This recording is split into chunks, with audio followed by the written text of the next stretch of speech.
it's so important for us to get a good understanding of this word and this relationship early on, because it controls the relationship of everything on our list. So, as a brief application on this, as we work through Peter's list this quarter, let's remember to properly frame the relationship of each item on his list to the rest of the list. Examples: Peter is not telling us to add love to brotherly kindness, as though having brotherly kindness without love is still valid and good all by itself.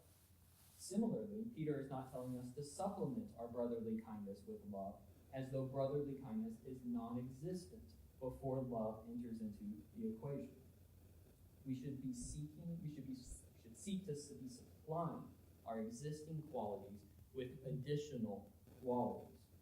Both the existing and the supplied qualities are unique, yet they are dependent upon one another, and they all sustain one another. They have this firm, supplying relationship throughout the entire list.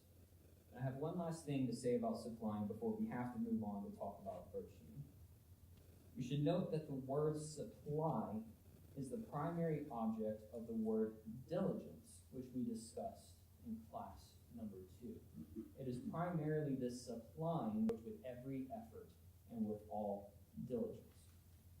So just as much as supplying will apply to every item within this list, the same diligence must apply to every item on this list.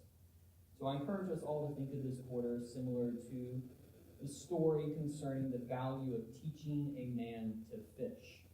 It is far more valuable to diligently pursue a supply rather than any individual reward. And in the same way, while any singular bit of knowledge, for example, might be of value to us, it is far more valuable to have a supply of knowledge, which we can diligently return to throughout our Christian walk. While any singular act of brotherly kindness might be of value, it is of far more value for us to have a supply of kindness, which we can diligently tap into throughout our Christian walk.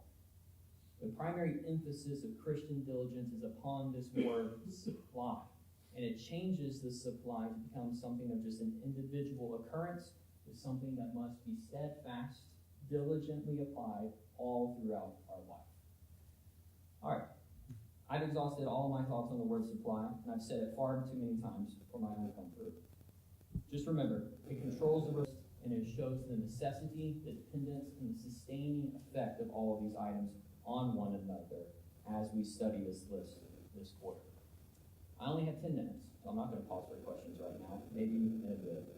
Let's go ahead and talk about the first object which we are meant to supply to our faith, that being virtue. Peter uses the word virtue, at least that's how I see it translated in many of our Bibles. But I should note that the Greek word Peter uses here is one of frequent debate among scholars, as they are trying to decide how to translate it and the nuance that this word carries. Yet it is not typically a word up for debate among biblical scholars.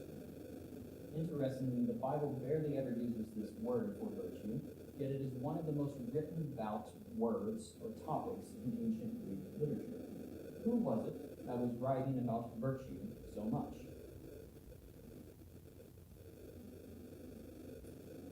Someone here knows it.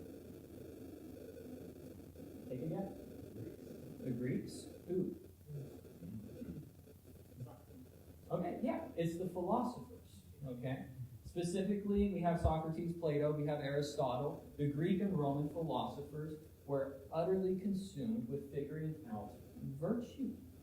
Now, philosophy was a long-standing tradition among the Greeks and along the Eastern Empire as well. It eventually became a hot topic in the capital in the Western Roman Empire.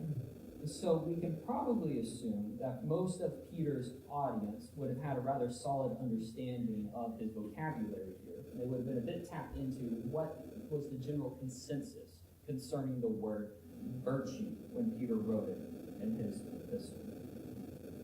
Now, unfortunately for us, the meaning of this word is so straightforward that I would call it boring.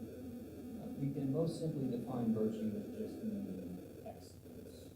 It just means being good. typically commentators will try to add a bit more nuance to it. They'll try to narrow in the definition a bit. They'll write something like moral excellence or a state of excellence.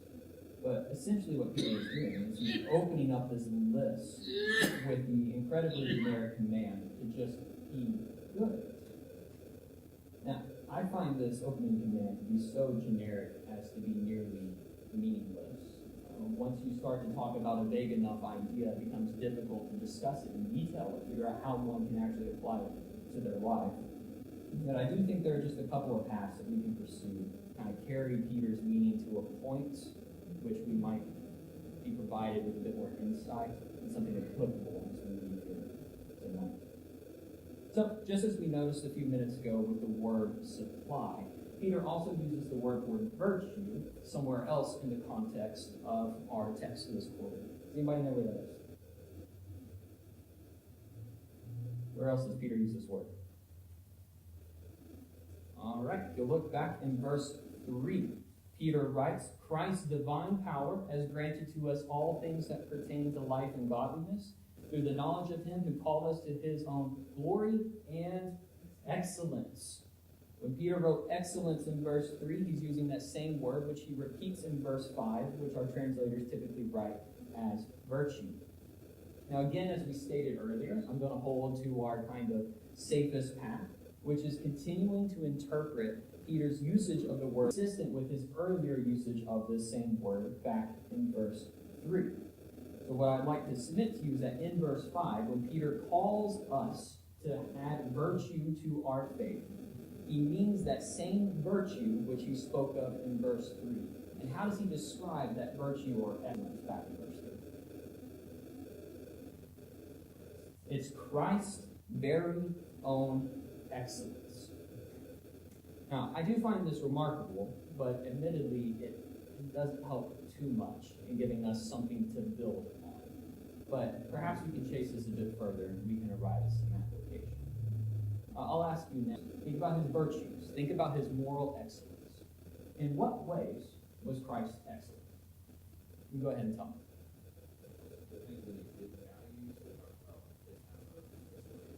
Okay. So there were things that he didn't value because of priorities, perhaps there. Okay. What other ways was Christ excellent?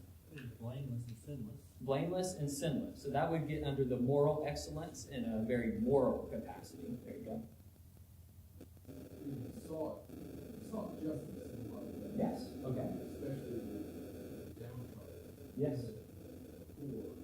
So he sought justice for all of the people who had dealt with injustice on earth, and he sought to achieve justice between us and God.